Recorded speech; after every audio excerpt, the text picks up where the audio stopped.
த்ரிஷா அவர்கள் இவரு டெல்லி போகும்போது மும்பை போனாங்க, போய் அதானி ஆட்களோட சந்திச்சாங்க, அவங்க கூட்டணி பத்தி பேசியிருக்காங்க அப்படின்ற மாதிரியான விஷயங்கள் வந்தது. அதானியும் இதில் இறங்குகிறார் தகவல் வந்தது, நீங்களும் பார்த்திருப்பீங்க. இப்ப இதெல்லாம் த்ரிஷா மும்பை போனாங்க அப்படின்றதும் தகவல் வருதே சார்.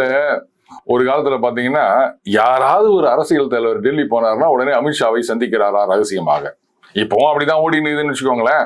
நான் கூட ஒரு தடவை நக்கலா கேட்டிருக்கேன், ஏங்க ஒரு நாளைக்கு டெல்லிக்கு எத்தனை ஃபிளைட்டு போகுது, அதுல எத்தனை பேர் போறாங்க, எல்லாரையும் அமித்ஷா பார்த்துருந்தாருன்னா அவருக்கு வேலையே பார்க்க வேணாமா, என்னையா நினைச்சிட்டு இருக்கீங்க அப்படின்னு.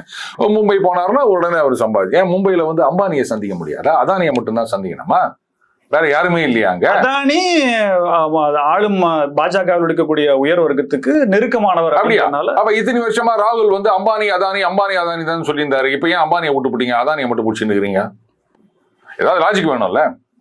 அப்ப இதுவும் பொய்யா கோபால் அப்படின்ற மாதிரி தான். இல்ல, இப்போ அதானி அப்படின்னும் போது ஏன் தமிழகத்துல வந்து அதானிக்கு ரெட் கார்பெட் போட்டு கான்ட்ராக்ட் எல்லாம் கொடுக்கலையா? இதே சகாபு பினராயி விஜயன் வந்து அங்க கான்ட்ராக்ட் கொடுக்கலையா? இவ்வளவு ஏன் வெஸ்ட் பெங்கால்ல மம்தா பானர்ஜி அவர்கள் 25,000 கோடி ஏதோ ப்ராஜெக்ட் அப்படின்னும் போது நீங்க இன்னும் நிறைய இங்க இன்வெஸ்ட் பண்ணணும், உங்களுக்கு நாங்க நிறைய சலுகைகள் கொடுக்குறோம் அப்படின்னு மம்தா பானர்ஜி அவர்கள் வந்து அதானியை கூப்பிடலையா? இவங்க எல்லாம் புள்ளி கூட்டணியில் தானே இருக்காங்க. Political move sir. அது எது பொலிட்டிக்கல் மூவ்? அப்போ பாஜகனா அப்ப பாஜக வந்து அதானி நீங்க வாங்க அப்படின்னு ஏதாவது சொல்லிட்டு இருக்காங்களா? இவங்க ஓப்பனா சொல்லி நிற்கிறாங்க. ஆனா இவங்க எல்லாம் வந்து அம்பானி அதானிக்கு நெருக்கமானவர்கள் கிடையாது, ஆனா பாஜக நெருக்கமானவர்கள். என்னங்க உங்க லாஜிக்கு? அப்ப த்ரிஷா சந்திக்கல, இது எனக்கு பைத்தியக்காரத்தனமா இருக்குது. அவங்க எதுக்குங்க சந்திக்கணும்? அப்படியே சும்மா அடிச்சு விட வேண்டியதுதான்.